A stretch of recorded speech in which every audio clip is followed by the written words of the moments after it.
Cerró los ojos apretándolos con fuerza. Cuando volvió a abrirlos, el campo parecía vacío otra vez. Solo hierba mecida por el viento. Solo silencio. Pero Samuel ya no confiaba en lo que veía. Se apresuró a cerrar el tanque, subió al coche y giró la llave con desesperación. El motor arrancó, pero el sonido que salió del escape no era mecánico. Era un sollozo, como un grito contenido. La aguja del combustible, inexplicablemente, marcaba lleno. Por un momento pensó que había tenido una alucinación, que el cansancio lo había arrastrado a un estado febril, pero cuando miró por el retrovisor, vio que en la cuneta, a lo lejos, algo alto y delgado seguía observando desde la hierba. No estaba loco. No del todo. Samuel respiraba con dificultad, los nudillos blancos sobre el volante. El motor seguía gimiendo con aquel tono casi humano, como si la máquina compartiera su miedo. El retrovisor devolvía únicamente la carretera vacía, pero en la periferia de su visión, algo se movía siempre un segundo más tarde, como si el mundo tuviera un desfase grotesco con respecto a sus ojos. Entonces notó otra cosa. El panel digital del surtidor aún brillaba a lo lejos, aunque debería haberse apagado al retirar la manguera. El número 3 seguía parpadeando, pero ahora lo hacía con un ritmo más insistente, como un latido. El papel de las reglas ardía en su bolsillo, un peso insoportable. Samuel lo sacó y repasó con dedos temblorosos la segunda advertencia. Si el número de la bomba parpadea, ignora el precio y reza por el combustible suficiente. No lo había hecho. Había mirado. Había contado los destellos. Había intentado comprender el patrón. Y ahora el coche, pese a marcar lleno, se sentía extraño bajo sus manos, como si el combustible que lo alimentara no fuera gasolina. Decidió huir de aquel lugar.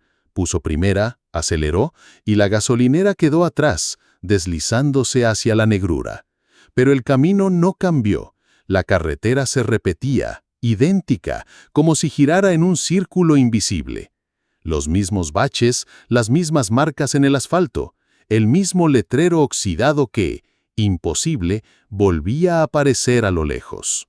Samuel apretó los dientes, empapado de sudor. El reloj del tablero seguía congelado en las 3:33 y el indicador de gasolina, pese a estar en lleno, empezó a temblar levemente, subiendo y bajando como un corazón descontrolado. El motor rugió de repente, pero no fue un rugido metálico. Era un coro de voces, voces líquidas, húmedas, que parecían salir del tanque y recorrer los tubos hasta invadir cada engranaje. Samuel sintió que el coche ya no respondía a él. La dirección estaba rígida, como si el vehículo eligiera el camino. La radio, que estaba apagada, se encendió sola.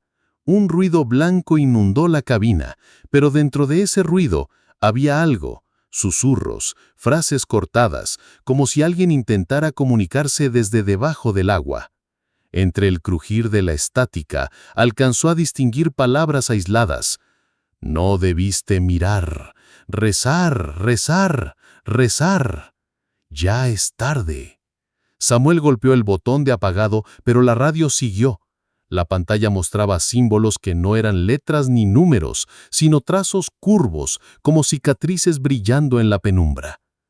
Y entonces, sin aviso, el coche se detuvo. No una frenada brusca, simplemente se negó a avanzar, clavándose en el asfalto. El marcador de gasolina cayó en picada hasta 0.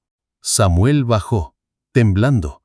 El silencio de la carretera lo recibió como una lápida. Cuando miró hacia atrás, la gasolinera estaba ahí otra vez, más cerca que nunca, iluminada con su resplandor enfermo, como si nunca hubiera logrado alejarse. El número 3 del surtidor seguía parpadeando. Cada destello era más intenso, y entre parpadeo y parpadeo, Samuel creyó ver un ojo enorme y húmedo mirando desde la pantalla, como si algo usara el marcador para observarlo.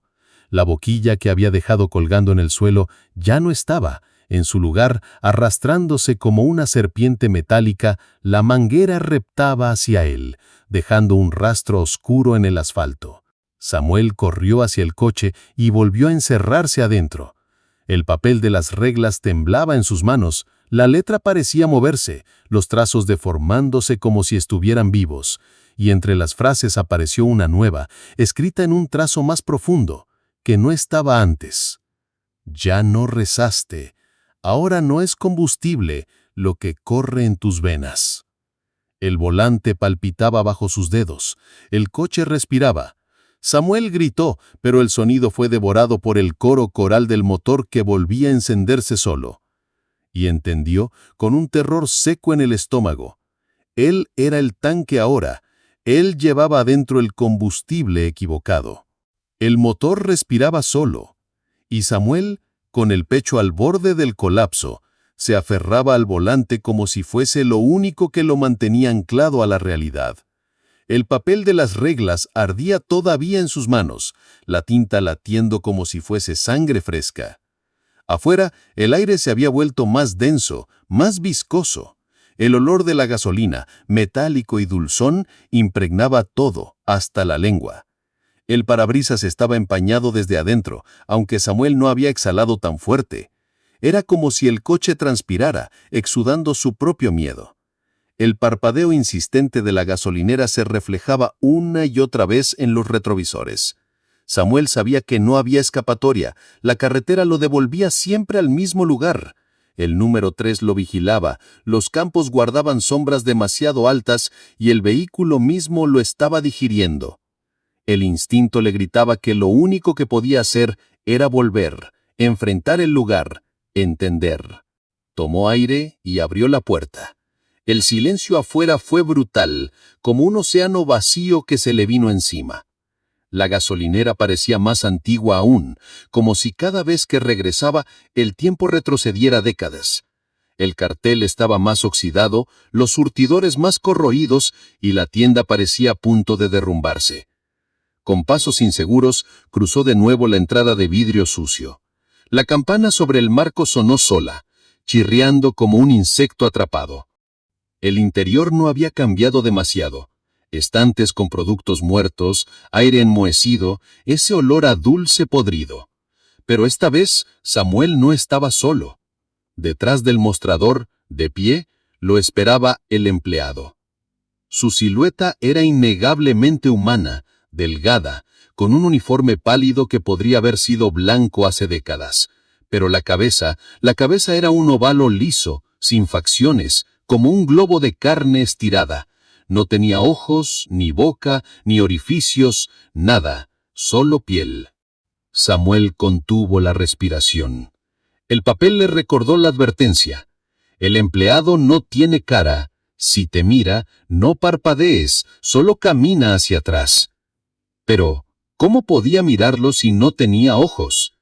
El empleado inclinó la cabeza hacia un lado con un crujido húmedo, como el sonido de un cuello fracturándose. El gesto, aunque imposible, transmitía interés, y Samuel supo que sí, estaba siendo observado. El impulso natural lo traicionó, parpadeó. El cambio fue inmediato. El aire dentro de la tienda se volvió más frío, más pesado. El suelo bajo sus pies pareció derretirse un instante, como si caminara sobre agua espesa. Y el empleado, sin facciones, comenzó a avanzar.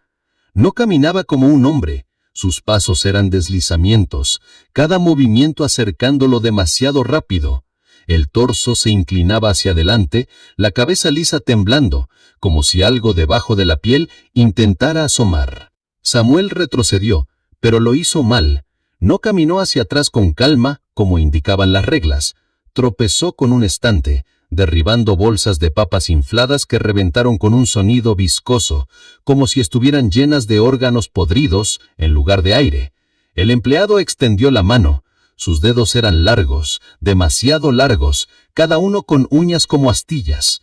No lo tocó, pero Samuel sintió un tirón interno, como si aquella mano invisible lo hubiera alcanzado dentro del pecho. Su visión se volvió doble. De pronto, ya no estaba solo en su cuerpo. Una segunda mirada lo invadía desde atrás de sus ojos, una percepción ajena, hambrienta, que trataba de apoderarse de cada pensamiento. Samuel gritó. Y ese grito no salió de su boca, salió de la piel lisa del empleado, que se abrió en un tajo vertical, como si hubiera estado aguardando su oportunidad para imitarlo. El sonido llenó la tienda, multiplicado, resonando como si las paredes fuesen cajas torácicas que vibraban al unísono. Con un esfuerzo desesperado, Samuel cerró los ojos y caminó hacia atrás a ciegas. El consejo de la regla era lo único que podía seguir, aunque fuera tarde. Cada paso era un suplicio. Sentía que algo tiraba de sus vísceras, queriendo arrancarlo por la garganta. La campana sonó de nuevo. El aire cambió. Cuando abrió los ojos, estaba otra vez afuera, bajo los focos titilantes. El empleado ya no estaba. Pero el reflejo en el vidrio de la puerta aún lo mostraba,